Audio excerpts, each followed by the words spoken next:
Hi, Cassie and Sarah Snyder. I'm sorry that you couldn't be present at the Zoom last night, but I wanted to do a recording to give you some information going forward on Nursing 677.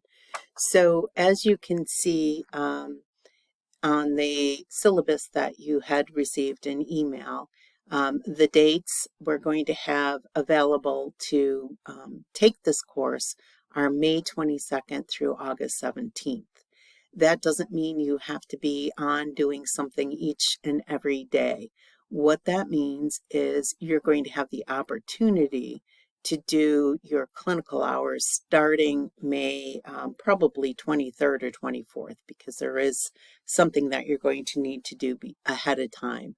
And you'll have through August 17th. I'll explain the course component in just a minute. But there's 2 credits for a clinical practicum and 2 credits for the course component. Typically, your course component has been 3 credits all the way through. Even Nursing 573 was 3 credits. So you're going to have less time in the course component, more time in the clinical practicum.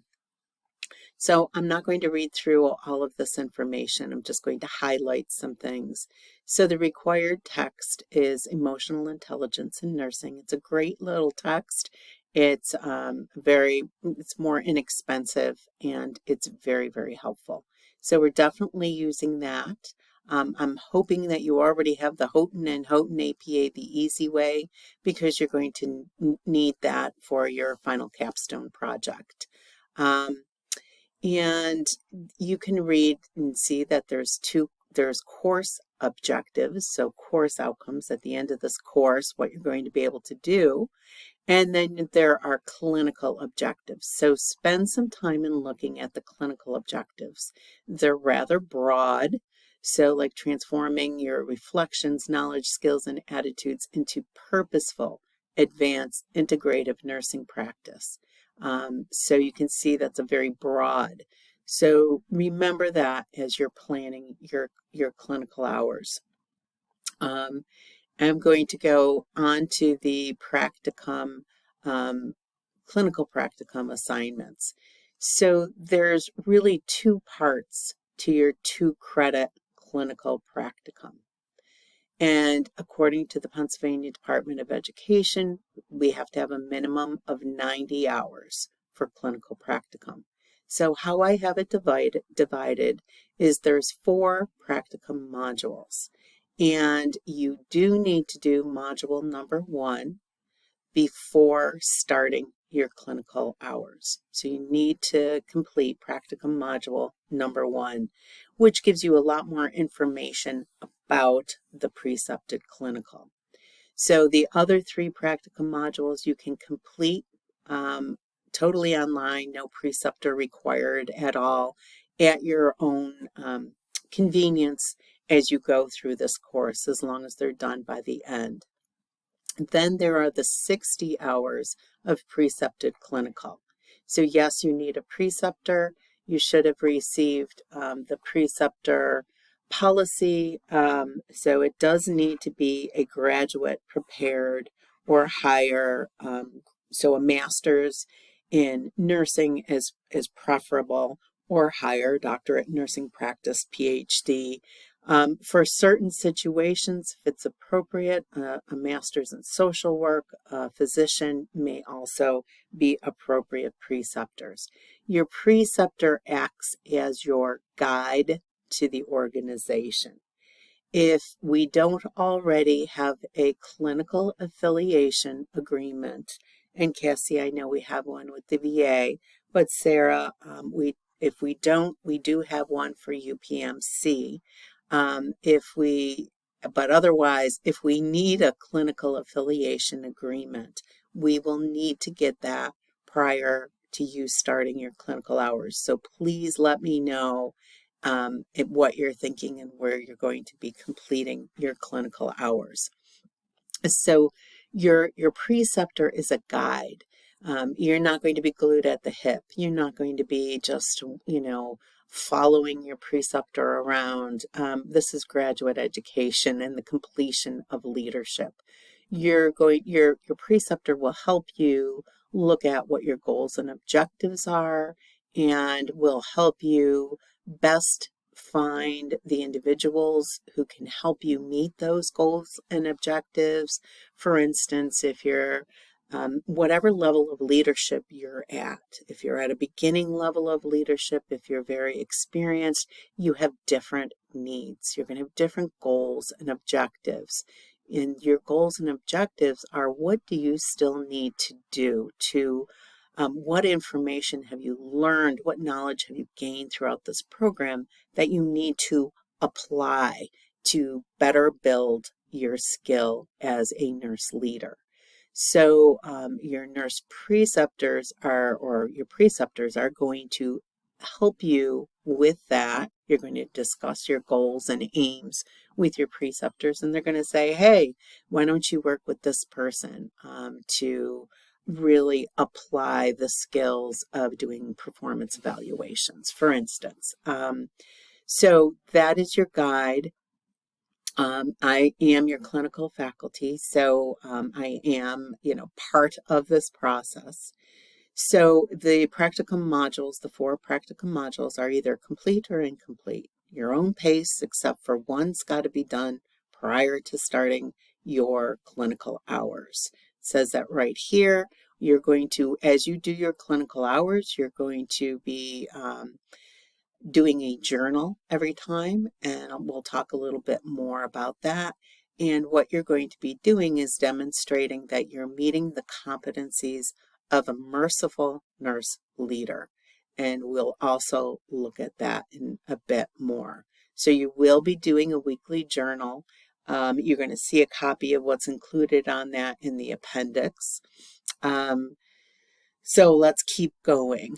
And again, there's the course component and the clinical practicum hours. So this just is talking about, you can see the modules, you can see every bit of the clinical is not graded, it is completed or incomplete. The grading scale, we always have this a large amount of policies and procedures that need to be in every one of our syllabi. So let's skim through that. So you're going to see the clinical practicum schedule is here. And you see that there's 1 through 12 weeks that you have to complete your 60 hours of clinical. Now, you may not do anything until week 6 or 7. You may jump around, do some hours week 1, nothing week 2, do some hours week 4. It doesn't matter as long as you complete your 60 clinical hours by this date.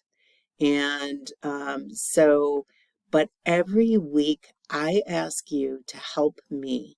And you do that by completing your journal. And I'll show you in a minute. It's very easy to complete your journal.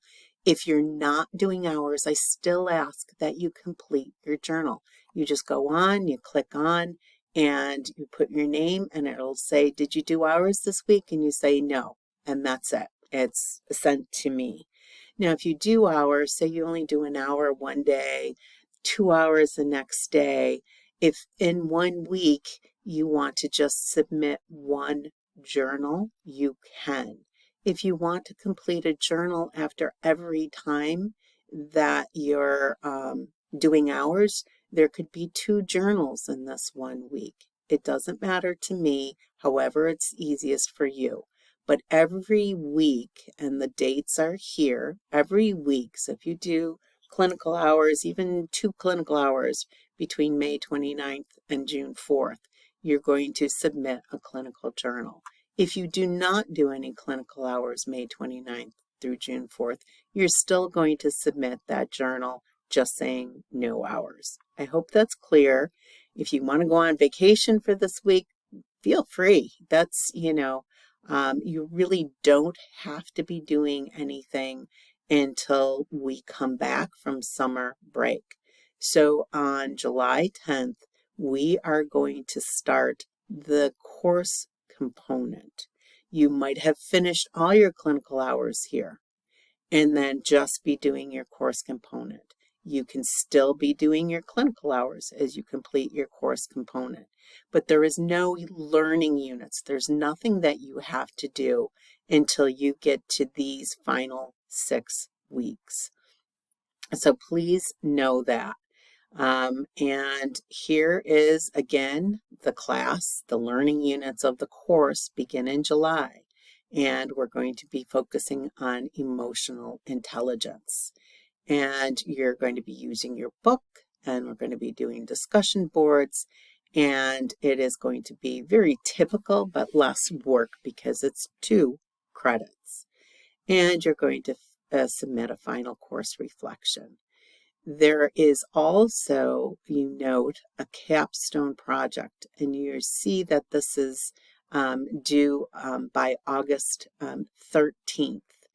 Now, this is a capstone project, either option number 1 or 2, is you can be doing work towards that in your clinical hours as appropriate. So we're going to get to that in just a minute. So, matter of fact, we're going to get to it now. I'm going to stop this video at 15 minutes and then I'll come back with the second one. So we've got a few more minutes. So 2 options. And this sort of just gives us the purpose. And we're doing a scholarly dissemination of information. Okay, and it's going to be demonstrating mastery of our end of program student learning outcomes. So throughout this course and throughout this program, you're now showing that you have demonstrated competency. So one of the project options is to write or co-write, include others, an article that's been prepared for publication. And it's a topic relevant to the clinical objectives. And remember I said our clinical objectives are very broad. Perhaps you did a paper in one of your courses that you're going to change a bit and update and submit for publication. So you can co-author it. If you have a colleague that is also working on a paper and you want to work together, but you have to do the following during this time. So you can have a co-author be your preceptor, a Mercyhurst faculty member, a team member. It's up to you to do it yourself or others, but you do need to decide what journal you're going to submit to. And then you need to meet that specific journal's information for authors. They tell you what you have to do, whether you need APA format, whatever. So it's got to be a topic relevant to our clinical objectives. You're choosing a journal, figuring out what that journal requires from authors. You do a lit review or synthesis. Again, you're meeting the journal's requirements. You're formatting it according to what the journal wants, not what I want, and you are actually submitting it. So it doesn't mean that it has to be published, but it has to be submitted. So you're going to have to show and demonstrate that. This is a really exciting opportunity. So consider this option. If you're working with a specific preceptor and they're really interested in this topic, you might want to co-author and do a lot of your time with your preceptor on this. There's another option. That's option number 2. It gives you a little bit more flexibility because it's a scholarly paper, not submitted to publication, but a scholarly paper, video, or poster presentation. And this is helping you to allow you to actually complete the work that you did in quality and safety improvement, Nursing 573.